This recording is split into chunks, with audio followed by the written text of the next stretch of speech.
Welcome to the podcast with your favorite cash flow guys, Mike and Blaine.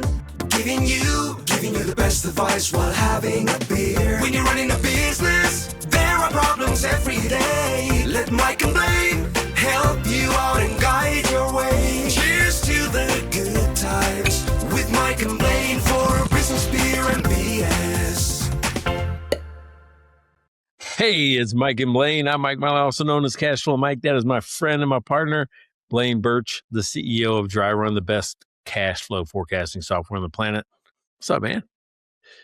You know, we're on episode 231. We've had that jingle for for sure, over 200 episodes. And I know other podcasts don't have the super long jingle at the start. I do not get sick of it. I just sing along. I think it's hilarious. And it's funny because for those of you out there that think we have some kind of AI jingle, that's a person. This is pre-AI jingle making. And it's really fun. Yeah, that thing's been around. And I still sing it around. I told Mallory yesterday, I said, I bet you go to school and sing that jingle, right? Because it's catchy. It's cool. I said, then your friends have a jingle. I have a jingle. Exactly. That's what we should be selling that on vinyl. Mike and Blaine vinyl jingle. Classic. Hey, by the way, that's what makes us main characters. Actually, this is a good idea. Tell people what we're going to be talking about today, because usually we wait too long. We should be introducing. We got a great topic for today. Tell us a little bit about what we're going to get into today. Dude, Mallory's running through the house saying, "Oh, that guy's got main character energy." I'm like, going, "What the hell does that mean?" I'm like, "What does that mean?" I'm a main character energy. And I'm like, going, "Well, I think I do, right?" So ever since she said that, it's been in my brain, and now I think we're in a simulation where everybody else is not a main character. I'm the main character, and everybody else is an NPC, a non-playable character. Right? So I thought we can move this into, what's happening on the internet, how everybody thinks that they're a main character, and what businesses can do about it. Yeah. And why it's, where it's good, when it's good, I guess to some degree, but also where it can really hurt you and hurt your business if you're got this main character syndrome. Before we get into talking about the main characters, we do actually have 3 main characters that buy us beer every week. And before we jump into that, I got to say, please like, subscribe, follow. If you're watching the show right now, just please click like. The algorithms love that. And also, we got some beer sponsors, and we're just about to introduce them. But if you want to be a sponsor, go to mikeandblaine.com. $5 an episode, and we will talk about you like we're just about to introduce our 3 beer sponsors. So before we do that, though, what are you drinking today? You know what? Neighbor Pat, one of our beer sponsors, brought down beer. And usually he brings down his own bottled beer. And I'm like, oh, what did he bring? Because I saw 2 bottles. But he didn't. He brought down somebody else's beer. But he brought down Real Ales, Brew House Brown Ale. So I'm pretty excited about this. I always like a brown ale. And Real Ale is a Texas brewery that I really like almost everything they do. So I'm excited to dive into that. So Neighbor Pat, the worst cornhole player in the world. Now, he's not the worst. I think he's lost the most, though. I think he loses more than anybody else. I think technically that is the worst. It's right, Pat. It's statistically. So Mallory and Lorelei, they're in high school together, and Warrior Fest is coming up. So Warrior Fest is a thing for the high school. It's a Piper High School Warriors is their name. So they're having like a country concert with this guy named Wade Bowen, raising money. The athletic club raises money for all this type of stuff, and they're having a cornhole tournament. And Pat goes, "We should get in it." And I'm like, "Yeah, what is it?" So it's $50 to get in. And by the time I went to push, this is how popular the sport is. I went to push, buy ticket or enter the tournament, sold out. We couldn't even get in. Right. So by the time we saw that it was a tournament, that we could have been a team together where he could have had a couple wins under his belt. No, and we couldn't even get in because it was sold out. Oh man, well that's a big deal down there. That's probably just ahead of football. No, it's like a concurrent thing to football. Like you're watching football while you're playing cornhole. while you're playing cornhole and drinking beer. It's the and drinking trifecta beer. right there. Yeah. I'm telling you, if you've ever seen the cartoon King of the Hill, that's exactly what this neighborhood is, right? It's just a bunch of guys around drinking beer, just talking about just normal stuff. Mowing their lawn and what kind of mower they have. And that was a good show. I enjoyed King of the Hill. I watched like every episode. Yeah, what you got? Okay, well, I don't have a neighbor Pat to bring me interesting beer. And because we're kind of cleaning our fridge out by drinking all of our beer, what I have left is yet again, after I don't know how many weeks, and probably next week too, Guinness. That's pretty much all I have left in my fridge right now. And so it's another Guinness, except this one at least doesn't have the Christmas decorations on the side. So you can spend $10 and go get you another beer for the episode. You don't got to do Guinness every single time. I know, but I bought a lot of Guinness. I have a bunch in the fridge. And then I also have a few barrel-aged stouts that are like north of 10%. I'm like, that's in next year territory. It's hot down here. And I'm like, I ain't cracking one of those. So maybe next week, if I have time, I'll grab something different. Did you see the reel I sent you about the comedian that was talking about Patrick Mahomes, the quarterback of the Chiefs? Yeah, I did. I didn't catch all of it, but it was all I did catch how much Coors Light he drank, and it was like, like a crazy amount. The whatever comedy club they were out that says, "Hey, listen, if he's going to stick around for the second show, we have to go to the store and get more Coors Light." So he drank us out of Coors Light. I was proud of him. I was proud of him. That's an epic amount of Coors Light. That is probably not the healthiest choice there, Pat. Mahomes, I'm talking about Mahomes. Probably not the healthiest choice to have like a dozen Coors Light per comedic show. But I'm sure that the guy was exaggerating. Because he goes, I don't know, he drank like 10 during the first show, and then he drank like 13 or 14 during the second show, and then he wanted to go out and party, and they took him, they went to another party after that. Oh man, I would just feel sick just from even that amount of liquid. I didn't drink that much. That's fine. All right, so hey, speaking of other main characters in our play, Karen Harrison up in Michigan. She is one of our main characters. She is a best-selling Amazon author, and she wrote a book called Stop Growing Broke, Start Growing Profits. And if you need help in your business, finding hidden cash, putting it back in your pocket, and you live or just want to work with somebody in Michigan or anywhere she does, I guess Zoom works anywhere, go contact Karen Harrison up at 3S Smart Consulting. Yeah, thanks again, Karen. And Devin, the biggest LSU fan on the planet. Devin just keeps supporting us over and over again, and we thank you so much. Really appreciate it, Devin. And also got to always mention he's the Netflix star featured in a couple frames of a Netflix main character in that part of the Netflix show. He was the main character in that part. Exactly. Yeah. Thanks again, Devin. Appreciate it. That's funny.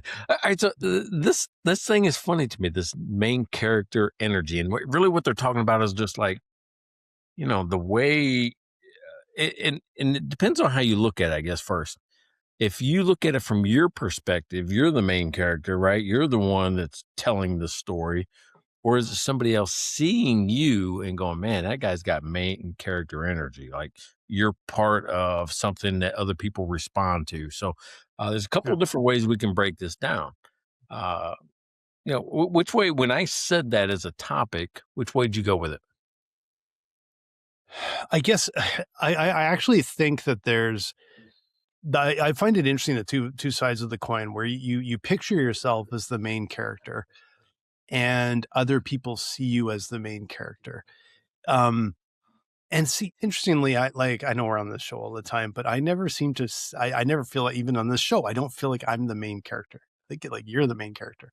I tend to, outside of this show and some of the stuff we do on podcasting, I tend to be the type that likes to be a little bit under the radar. Like I just, sleeper car, clothes with no logos, things. I just like to be, now I like to be the leader of things, but not the loud or the center of attention. but I do like to take the lead on things. But I don't think that leading isn't the same as being the main character. I don't think so. So I found it interesting because I don't think anyone would view me as the main character, or that I would think of myself that way in a way. I don't know. Only one of us has a clip where they were the main character in it that has 1.3 million views on it. That kind of makes Yeah, one of us the main character. that just pissed off a lot of people somehow. That started an argument with a very benign comment, actually. But I don't think I was even the main character of that. It's just it was a topic that seemed to rub people the wrong way. No one, I can tell, because it's not like we had a giant spike in followers after that. It's not like people like, oh, we got to follow this guy or these two guys or whatever. No, it just, for whatever reason, the topic and that lit a fire under a bunch of people. And we still kind of get some followers on, like, we're on so many different channels and networks. We just get some here and there, and it just keeps, the water level keeps rising. But it was amazing how little impact that actually had. Like, well over 1 million views on a single post, and didn't actually do a whole lot. We still get something about every week on it. Now it's not climbing crazy like it did, but we still get something every week. And I've probably gotten 100, maybe 100 new followers out of the deal. Okay, well, that's something. I think 0 new revenue. Yeah, that's the trick. So there's that trade-off. Like going, I want people to like me, I guess. We're not overloaded with beer sponsors coming out of that. That episode for whatever reason, right? Yeah. But here's the thing that I started thinking about, and that's why the hashtag main character syndrome kind of stuck with me, because I feel like now everybody that has a phone or a camera or an Instagram or a Facebook, everybody has a medium to tell their own story, and they are the main character all day long. I don't care how mundane their job is or how boring their food is. They're going to tell us about it, creating a main character for their own story. And I think that's where that comes from. Yeah. Is that starting to polarize? Yeah, it is. Because I find that people are starting getting pissed at it. Like, I don't like, who cares about that? Yeah. Well, and more so than that, like years ago, I've never been one that posted that much. And I know that a number of posts that I post are now, outside of the business stuff that automatically piles online, or the Mike and Blaine show stuff, personal stuff that I would post is down to almost zero. Like it's actually kind of, I just don't tell people where I'm meeting and where I'm at, the only stuff is every once in a while I'll take a cool picture, or a picture that I like, and I'll post it to Instagram, and it's actually more for me. And I think it auto posts to Facebook, and because my wife says, "Hey, put it up Facebook so I can tag it and I can remember it next year." But it's almost more for us than it is for other people. And I kind of don't feel as comfortable with people seeing all my stuff somehow. Well, I think you could make some stuff private, right? Oh, I'm not bothering with that. I just don't put it up there because I don't need to, right? I got my own photo library. But yeah, I agree with you. Sometimes I'll take pictures of what I did just so I remember I did it, because one of my favorite parts of, we'll say, Facebook is memories. On this day last year, you were doing this, or 8 years ago, you were doing that. I actually like that. I'm like, yeah, that was a good time. That was fun. Hey, remember this? And it sparks a conversation here in the house. And I actually like that part of Facebook. So, I mean, I don't mind doing that. Yeah, I think that's why I post as more as a bit of a record and a timeline, even though I got all my photos in my photo app and everything. But I bet you I post 100th of the time, maybe not. Yeah, probably. Like it's so rare that I'll actually just post something. And I never was a big poster. But on the other side, I think there are people that it's increased and it becomes part of their life. And it's just this constant flow. Like it's like, what do you guys do all day outside of posting stuff, right? Dude, that becomes their job. I mean, everything is filmed, everything is narrated. It's got background music. It's got, craziness across it sometimes, words and captions and those type of things. And Yeah. then it's posted. I'm like going, there's an incredible amount of time that goes into that. And if it's not anything I'm interested in, I'm like going, who cares? Yeah. And we've talked about this before, like going, when somebody accidentally gets filmed and they argue, kind of interested in that. Like going, okay, now that you're filming all regular basic life, what you made for dinner isn't important, but that person that said fuck off as they walked by, that was kind of important. I saw that today on the news. They were in the newscaster was in line, and somebody from Europe. I mean, I can't remember if it was like from England or from, I don't know, Ireland. I mean, it had a foreign accent. I really wasn't paying attention because it was just a random, like, what's it like to wait in line for 6 hours? Well, dude, everybody knows that sucks, right? I don't like to wait in line for 10 minutes. So Yeah. you tell me it's a 4-hour line at the airport, I'm mad. So Fox News is actually, trying to, get their opinions. And this guy at the end of it says, hey, can I say something real quick? And she goes, yeah. And she holds the microphone, and he tries to grab the microphone. And she goes, no. You're not taking the microphone from me, the person on Fox.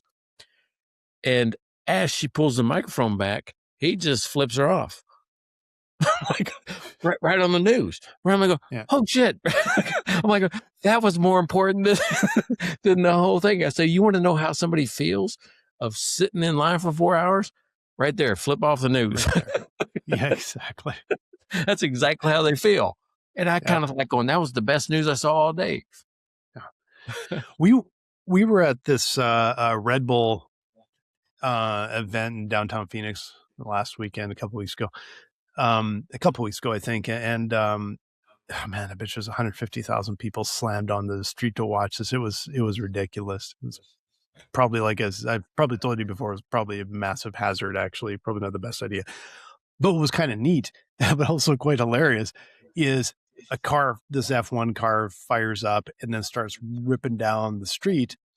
And the second is just like, vroom, and this Red Bull comes screaming around the corner.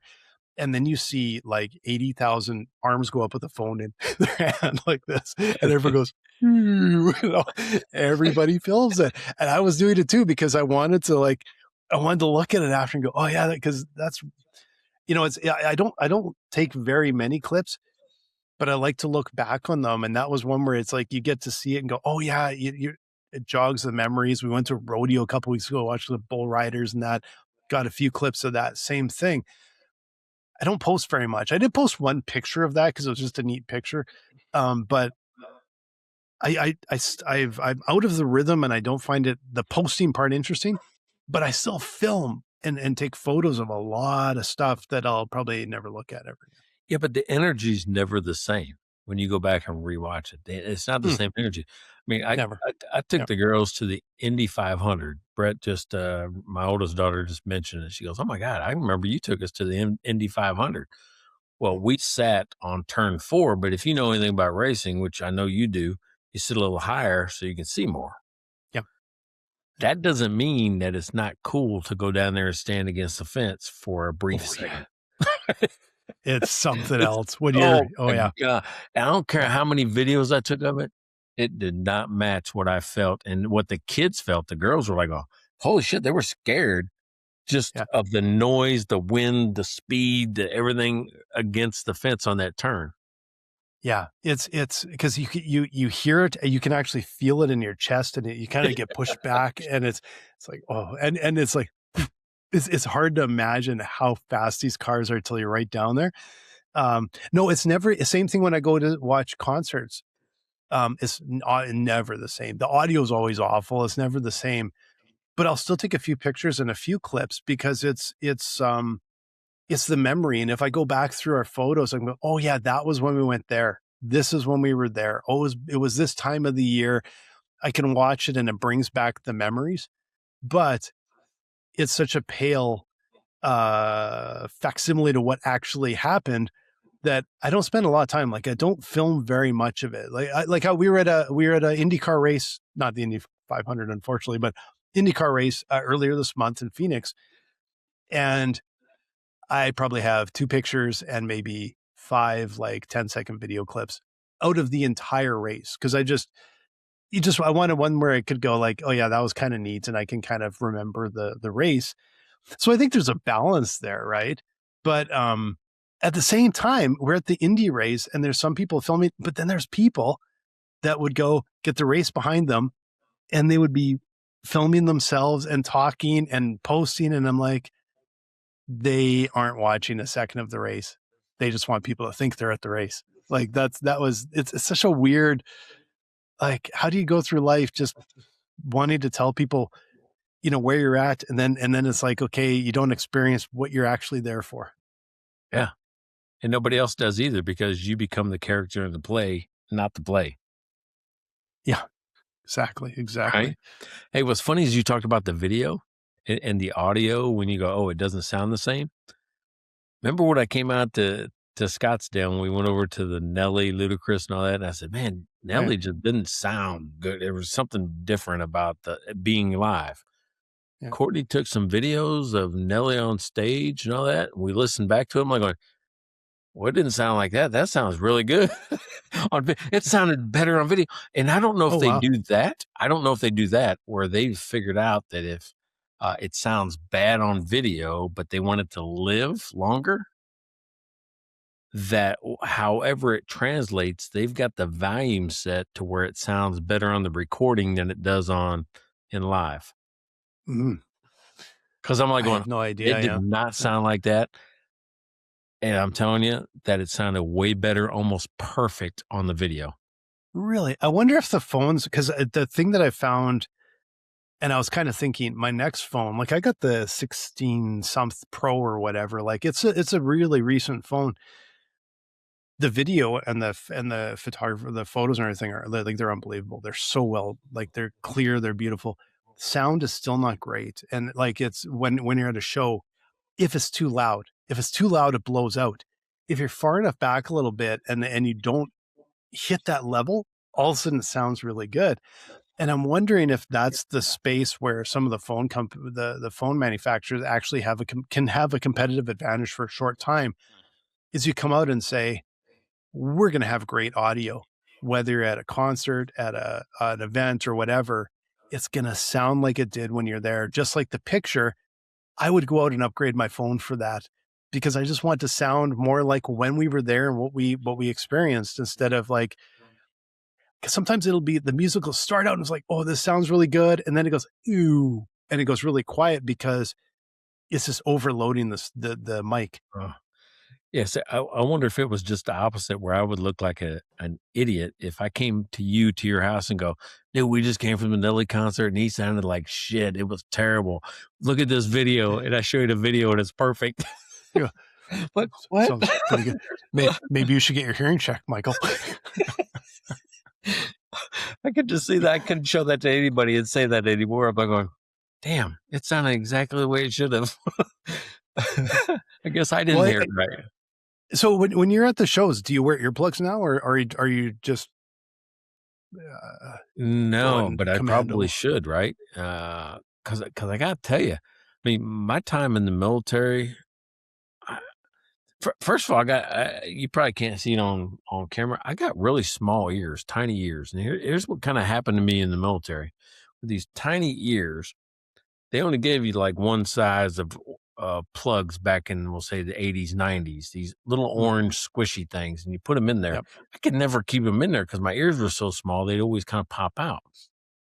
Well, if you're on a firing range or you're in a grenade range or you're anywhere that there's loud stuff going on, it never really fully blocked. And I know that I have hearing loss and tinnitus. I mean, you know what tinnitus is? You know, because I have it.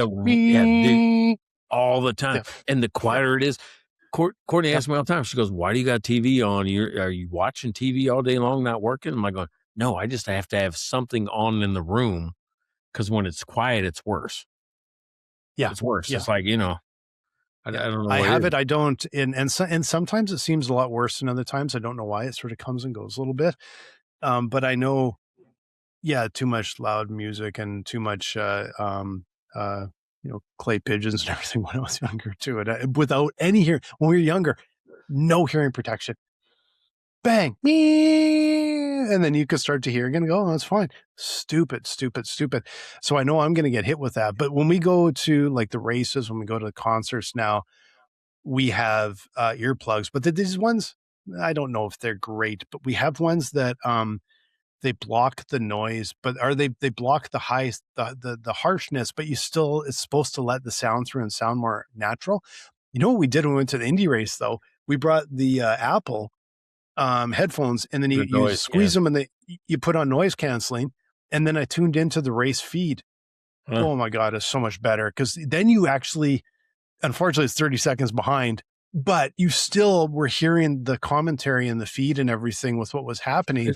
So You see people doing that at football games and stuff like that all the time. They got their headphones on. I'm like, damn, that's really smart because they're hearing, what's happening in the replays. They're hearing all the commentary, all the stuff that you most of the time you're just sitting there not knowing what's happening. Especially in a race, it's hard to keep, depends what kind of racing, but a lot of times it's hard to keep sort of track of, you're looking at the leaderboard, you're looking, and it's, you got lapped cars and everything. But it was kind of funny because I'm like, they got to figure out how to set the feed maybe through like the Wi-Fi network at the track. So it's almost immediate because it's going from the people in the booth, probably up to a satellite over somewhere else, all the way back and then into my ear. And so I would watch like a big pass. I'm like, holy God, that was awesome. Da, da, da. And then you're watching for a while. And then all of a sudden, 30 seconds later, there's like a half a lap later. Oh, you're talking about a pass. I'm like, yeah, man, like that was last minute snooze. It seems way like it doesn't seem like much till you're sitting there for 30 seconds watching more racing before someone says something, right? So but it was still nice. It was still nice to have. That's funny. So here's something that happened to me. It's happened more than once about this main character thing because after I got to thinking about it, and then everybody's saying, well, we're in a simulation. My brain goes right to video game. I'm the character in this video game, right? If we're in a simulation, I'm this character. Well, does that make everybody else a non-playable character, right? And occasionally when I'm walking down the street, I'm like going, yeah, that's just a thing. It's like an obstacle. I don't want to look at people like that. And I think that there's a danger in thinking of others as non-playable characters rather than they're a main character. They're a main character in their own story. Yeah. The guys on the radio the other day on I call it the radio. I was just streaming in the mornings, right? And one of the guys said, okay, if you're in the Matrix, like if someone approached you, would you take the red pill or the blue pill? So in other words, would you take the pill where you, just like in the Matrix, you wake up and you're literally like the battery for the computer and you're in a little, pool and you're all hooked up and now you got to find your way out and you're living in a world run by AI and all that? Or would you just like stay where you are, enjoy your life? And it's like, I'm fine with being a battery. That was an interesting question, I thought. Yeah, well, first of all, you have to believe that you're the battery, right? That assumes that you already think of yourself as, I'm not what I am today. I'm something else. I want to know what that is. Yeah, but would you?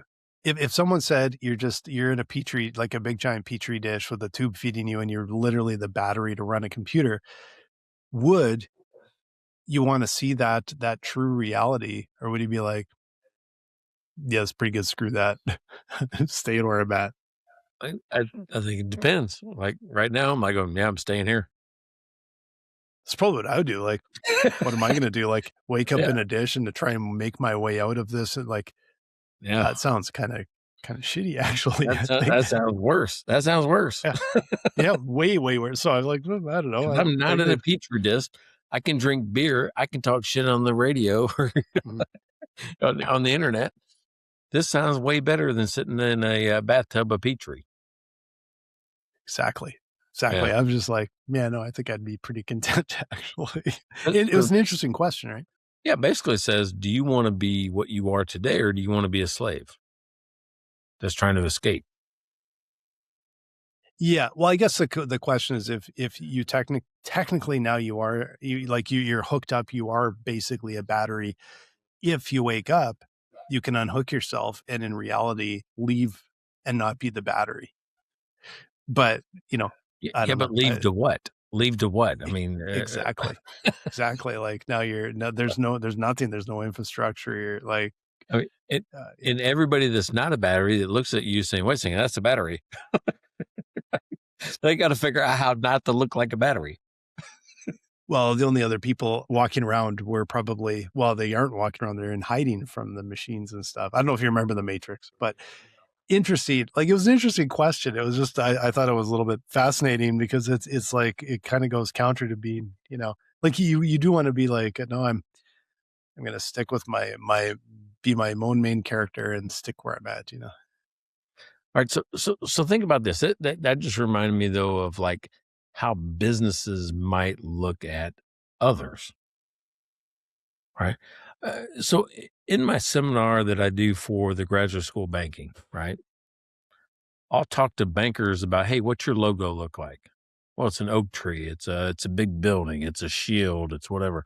And I said, what does that mean? And a lot of times they're like, oh, we've been here a long time. We got strong roots in the community. We got, we're very strong. We protect you. We're, like Wells Fargo. We've been around a long time, right? I mean, those type of things. Always been there. Am I going, who's the main character in that? The bank is. Right? The bank is not the customer. You're an NPC to the bank. You're just another blah, just another number, as we say. And then I look at like a bank called City National Bank. Right. And you probably heard me talk about them and their logo before, but their logo is a ladder and just a ladder going up. And they all wear it on their lapels. Every banker at City National Bank wears it. And their slogan is, we help you on the way up. I'm like going, damn, that means the bank is not the main character. They're trying to make you the main character in their story. Mm-hmm. Yeah. What an interesting twist for businesses to look at. Are your customers a main character or are they an NPC? Mm-hmm. Well, it plays into that entire topic we've touched on a lot lately about authenticity, and how it's becoming more and more important to be authentic and be real because so much of the content and everything online is not authentic and it's not real, and I think it plays into all of that. But it's true. Like I think if you're a business or a brand and you start following the strategy of influencers and trying to be the main character, saying, look how successful they are, let's emulate that. I think you're right. It flies in the face of everything your customer actually really wants, because what an influencer is delivering it's entertainment, right? And they're interested in the entertainment. But if you're providing services for your customers, which virtually every other, business is doing, it makes more sense to say we're not the main character, you are. And I think that's a really insightful and interesting approach to branding, to say we are. Now, okay, I gotta wonder though, is how much of the tree, let's say, is about training for the vision and the culture in the bank. Would the people that designed that and are head of marketing at some of these big banks, would the tree logo say, we are this big solid tree, or we will help you flourish and grow? And then the banker is saying, we're, like that's how and it's interesting because people could also misread, even if you say that you think we're going to help you grow and thrive, they may read it completely wrong. And even the latter, it might be like, I'm going to step on your head to get to the top, right? Like it might be misinterpreted, right? Yeah. I'm going to climb over you to get there. Yeah, that's right. All right. So let me ask you this one, because this happened to a friend, of mine recently. You've ever heard of Chewy, like the pet stuff you get. It's like a subscription based, like you get food and treats and Heard the stuff like that. name. Yeah, I've heard the name. I'm just not that familiar with it. No. It comes to your house, right? It's an online pet store. It comes to your Mhm. house in kind of a nondescript box. It's like just a blue box that says Chewy on the side. And you don't know what's in it, pet toys or whatever that you get on your subscription. Well, my buddy canceled the subscription because the dog died. Think about that, right? I'm not going, oh, don't have a dog anymore. It died. I think, and I can't verify this because I've never seen the form, but I think he goes, "Hey, I'm gonna cancel the subscription. Why'd I cancel it?" I think one of the choices is, "Hey, my pet passed," or whatever it was. Mhm. He got condolences, a letter from them in the mail about, "Hey, sorry for your loss," those type of things, right? I mean, it's like, now wait a second, that goes beyond customer service. It wasn't just a Mhm. cancellation of the subscription. It was, oh my God, here's a human being, somebody that I thrive on for my survival as a business. They're Yeah. having a moment. I'm going to acknowledge their moment, which is Chewy isn't the main character. That person is. But in return, it reflects back on the company. Yeah. And the first thing that came to mind was, I will bet you, because this happens to every single business, you're not going to be perfect from the start. You try and plan for everything. I suspect that was a hard lesson early on when they were a startup. I bet you Oh, they did yeah. the typical, because and we've talked about this before, so much of the advice and instruction and all this stuff online is a very much a one size fits all. And then you're setting up the business that says, this is how you reclaim lost customers and stuff. And you follow that blindly. And then someone wrote back and said, yeah, my dog died. Like, why are you sending me this? And that was likely like, oh my God, we have to make a change. We have to make a change in our business, and we cannot just follow this template. Yeah. Yeah, I mean, not all publicity is great publicity. You start talking about, Mhm. pet deaths. That's not great for you, especially if you're in the pet business. No. You Yeah, have to be the exactly. empathetic person. Like you lost a member of your family, right? And I Yeah. want to acknowledge that. I want to be part of it with you, right? Because you're probably going to get another pet. Well, Once yeah, you come back very to, once likely. you come back to Yeah. So you know who screwed it up, and I was there, not as an employee. I was there as a contractor for Wells Fargo when they screwed that up. When they stopped looking at people as people, they're NPCs. The company did. Mhm. Do you remember what I'm talking about with the? No. All right, so 2017, 18, maybe it was 16, 17, somewhere in there.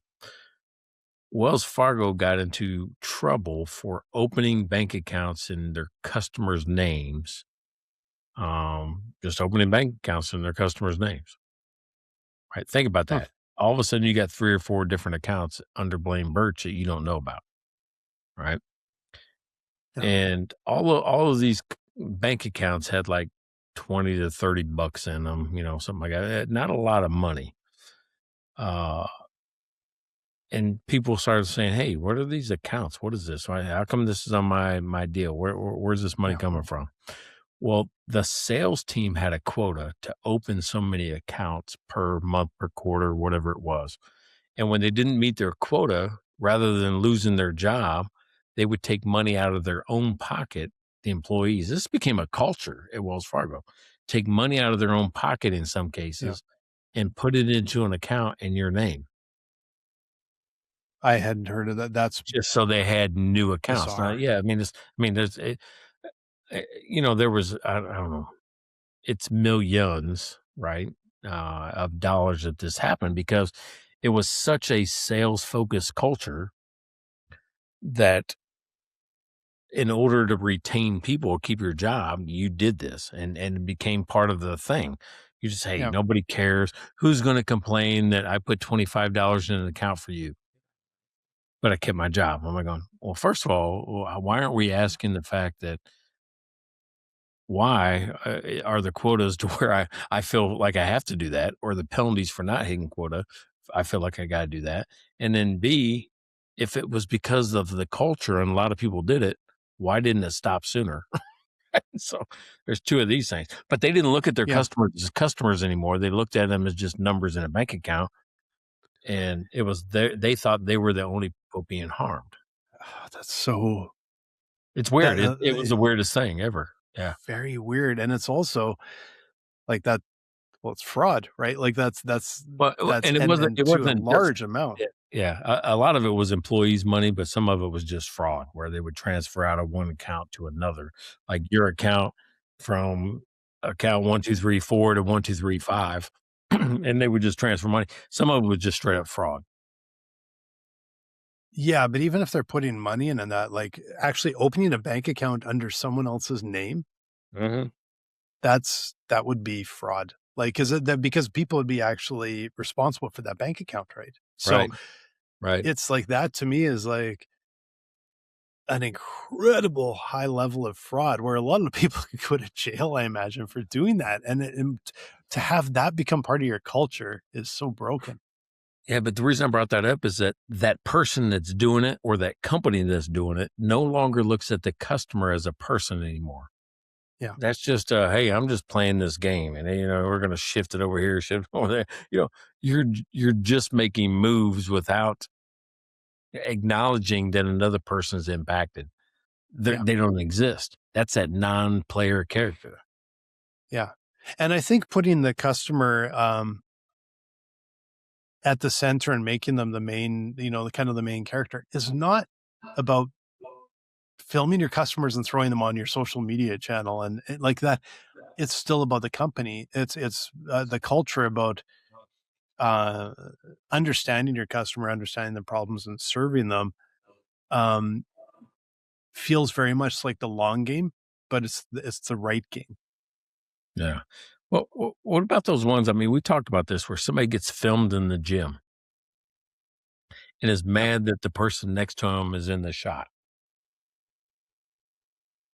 Right?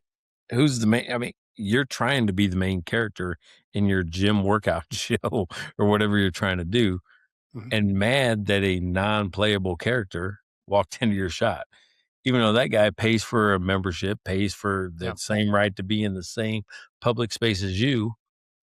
I mean, who's right at that point in time? I mean, that's the syndrome Yeah. I'm talking about. You think it's you and you're ignoring everybody else's authority to be there. Yeah, authority would be there, but I know we've had this conversation before, and I just feel like there's a bit more of a dividing line between what I think is public and what's semi-private, right? Like, if someone can kick you out of the place, is that a public place? Like, because someone could actually say, "Yeah, we're revoking your membership. Out, you're out." You go into a restaurant, no shoes, no shirt, no service, you're out. Like, if you can get kicked out of a place,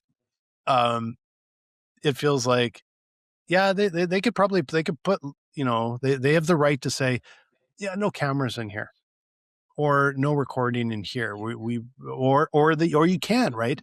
But I think there's that's a little different than you're walking down the street where, oh, that's public space. They can't, it's like a business owner or whatever can't kick you out of it, right? Yeah. So, I mean, as a police officer, I know we've talked about this. It's the expectation of privacy. If you're driving in your car or sitting in your car in a parking lot and doing something weird or illegal, and I walk by your car and I just kind of look down and you're there doing something weird or illegal, you don't have an expectation of privacy. I'm not invading your privacy because I'm in the Yeah. same space. We're both out in public. I'm just not doing the weird thing. Or maybe I Yeah. am. No, Maybe I'm doing the weirder thing.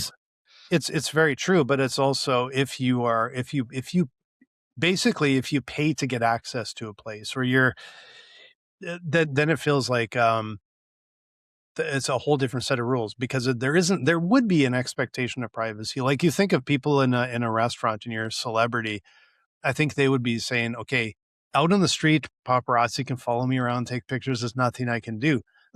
As soon as I walk through the front door of an establishment and I'm a customer there, I should be able to expect that they're not going to let the paparazzi come in and sit there right by my table and take pictures of me. I think there's an expectation that it's like, no, it ends at the street. I came in here. I'm a paying customer. You're not a paying customer. You're not, like, so I think there's a gray area. And then of course you get to the other side where it's like, okay, that's no longer even gray. But, and I think the reason that becomes important is because so many people are obsessed with this, being this, the center of attention all the time, everywhere, and filming everything all the time. There's a point where it's like, yeah, but do I have to be in my house with all of my drapes closed? And can you still come in, walk in my front door, Yep. right? But what if I'm in Scottsdale at a restaurant and Blaine from the Mike and Blaine show comes in and I'm there, I'm a paying customer. Blaine comes in, he's a paying customer. I'm like, oh my God, there's Blaine. And I take a picture of you. Yeah, but Right? then We're both paying that's customers, right? In the same place. There's no expectation of privacy based on what you do. but those rules can be set by the establishment. So that if the establishment says, no, you're offside. How many times you ever been into a place where they have a set of rules saying you can't do these things? I'm not a big enough celebrity to go to those places. I Yeah. probably don't have enough money. And Courtney would tell you that in retail, nobody reads signs anyway. No, but I'm pretty sure if you're at like the crazy expensive, exclusive Michelin star restaurant, you aren't pulling out your camera. And they do have rules about that because they cater primarily to, or a lot of times probably to celebrities or whatever. They likely do have a rule and they will enforce it. They won't at probably the bar down the street. No, they're not, but I think there is they're allowed to sort of set those rules. And I think what they do is they set the rules based on their clientele. And if it's like my clientele are the ones that always like to take a picture of their dinner, I'm not setting the rule. But if my clientele are all like tend to be high-end celebrities and that, we are going to have a rule that you can't do that. I think those type of places also have private dining areas. Like I was in New York right after COVID. Went to a place with a group of folks. There's 8 or 10 of us. A few of them are actually pretty well known, and we get escorted through the restaurant to a private room. Got our own wait staff. The chef and the owner comes back and talks to us. I mean, I think it's a whole different experience if your restaurant is set up for that. So if you think that you don't want to be bothered, you should go to a restaurant that's set up for that. Because I don't think McDonald's is. I don't think McDonald's is. I don't think Applebee's probably. But I think even that with my expectation is if I'm going to McDonald's, no, I have zero expectation. There's going to be 20 people in there with their phones filming everything. I'm like, well, yeah, you're eating the same, in whatever as I am. But if I go to a really nice restaurant, and I like, there's sort of a place and time and everything. I'm not concerned. People are, taking pictures at their dinner and stuff like that. But I also think there's an expectation they're not going to stand up and be, like you said, the star in their own show and disrupt everybody's dinner because they've got their camera out and they're yelling into it as I'm now eating dinner at yeah, okay, shut the hell up. Right. So there's levels. I think there's levels of expectation. And like I said, I'm sure there's some places where it's like, there's no cameras in here. You keep those cameras in your pocket, right? Yeah, I think I felt that way, 5, 6, 7, 10 years ago when people would say, "Hey, I'm here doing this thing now," and I didn't like it. I don't like to do a lot of that. I probably did a little bit of that myself. If you go back and go, Mike, you're saying this then, and you've done these 5 things. I probably did it because people said that's what you have to do to That's actually what you do. Yeah. So I probably did some of it, and but I didn't like it. I don't do a lot of it because I don't like it. Same here. And I think that's where it's polarized. That's what I was saying. Like it seems like they're either center of attention or trying to not be the center of attention. And I think the culture is going further and further apart. And that's where I think, like I said, the expectation, your expectations for, I don't know if it's half or maybe maybe it's well over half are going enough. Yeah. Not everything has to be filmed all the time, recorded all the time. And I know, like, I'm sure you've seen this. You've seen people that are influencers, and they're out there and they're dressed up and they're making faces and taking pictures of themselves. And you look and go, oh, if only their followers could see from the view I see, they would not be following them anymore, because the angle they take and everything looks so perfect. But from the outside, you're looking in, it's like, that looks ridiculous. Like, this is, like, you look like a loser, right? Like, it's just such a different, different angle of the same thing. I've even had where people tell me, I saw so-and-so influencer doing their thing on this reel, and they'll show me the reel.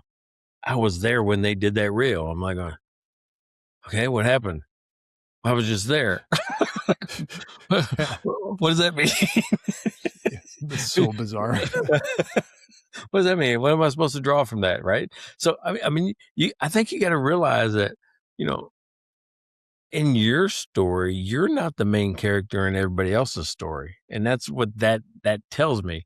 I was there when that person did that. Yeah. You were the main character in your story while their story was happening. Yeah. And you weren't even a part of their story. You were like an extra on the set. I'm going to bring up I'm going to bring up a little bit of BS here, but this is a star in your own show and being a massive failure at doing it. So I installed a camera outside our house, like just a Ring cam. And it's always been outside. I had a different place for it, but I'm like, I'm going to have to put it in the wall now. Right. And we have stucco and all of that. So immediately, me being me, I'm like, I'm going to need anchors, but stucco's different. I'm like, okay, what is the right way? What is the right anchor? Because I'm nerding out on it to make sure that I would have this base plate affixed to the house. It's not going to move, and I can put the camera on. So I go and I do a search online, and I'm like, okay, affixing the sink to stucco, blah, blah, blah. And I get to a YouTube video. And this guy says, I'm going to show you how to hang this camera, same camera, onto the stucco, onto the side of the house, and do it properly. And I'm like, this is going to be interesting. And then the guy pulls the pack out and he says, and here are these really crappy anchors and these crappy little screws that they give you with the camera. And I'm like, exactly. I'm just edge of seat. So what kind of anchor did you buy? He used the crappy ones. He installed them with these shitty ones. And you could see as he's trying to install the camera, it's wobbling. And I'm yelling at him like, you moron, I could find better anchors. Like, I know that those aren't going to work. And he literally used them. And then he's like, video. he literally did it completely wrong, did not go get good anchors, used the crappy ones. You could tell that's going to fall off the house on its own with just a light wind. And I looked at him and went, then he asked people to follow me for more, like amazing story. I'm like, you did it completely wrong. Like you absolutely screwed up. So this guy's trying to be the center of attention, trying to go like, I am the star, follow me. And I'm like, follow you for what? The absolute worst home renovating tips you can get. So I had to dig around, and I followed my gut. I found some good anchors. I put them in. That sucker ain't moving. but like, I'm not doing a video on that, but I know more than that guy does. The first time I did it, it was embarrassing watching it. Man, you know what's funny is that, hey, that's a terrible main character. I mean, that would be like the worst movie I ever saw. If you ever go see a movie, or not see a movie, if you ever want to go watch a movie, you're like going, what the hell am I watching? I went through this phase where Steve Buscemi, Yeah. I'm like, dude, I just like everything this guy does. He's like a weird little character, but whatever he does, I love it. I mean, I love watching him. And so I'm like, what other movies has he done? And there was this one called Trees Lounge. Oh, okay. Yeah, everybody goes, well, what? All right, if you want to see the worst movie in the world, but you're like glued to it, you're like going, damn, this has got to get better. This is going to get better. No, it never gets better. Trees Lounge is about this guy where everything in his life is bad and it never, ever gets better. It just starts like he's in trouble to begin with. And it just gets to be more and more and more and more trouble all the way through the end of the movie. There's never like a high point. Everything he does, he makes the wrong decision. He's with the wrong person. He does the wrong thing. He's in the wrong spot. Doesn't matter. I'm like, damn, this is the worst movie ever. And 30 years later, I'll say 20 years later, I'm still talking about it. Yeah. Well, because it literally breaks the entire story arc, the story arc that people follow where you have to end usually triumphant, or there's different models, but that's just straight downhill. There's no, no redeeming quality.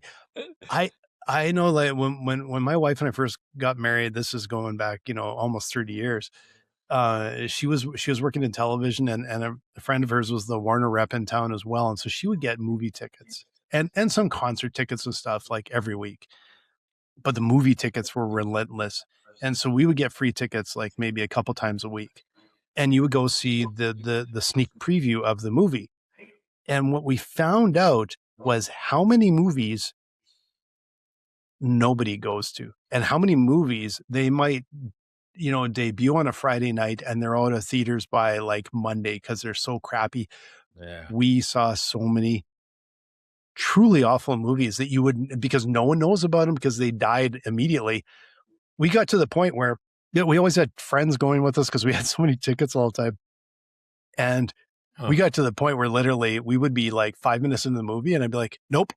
Yep. My buddy and I'd stand up and we're like, I get, because my wife and her friend would never leave. They would hang in and just like, nope, we got free tickets. We're watching the whole show.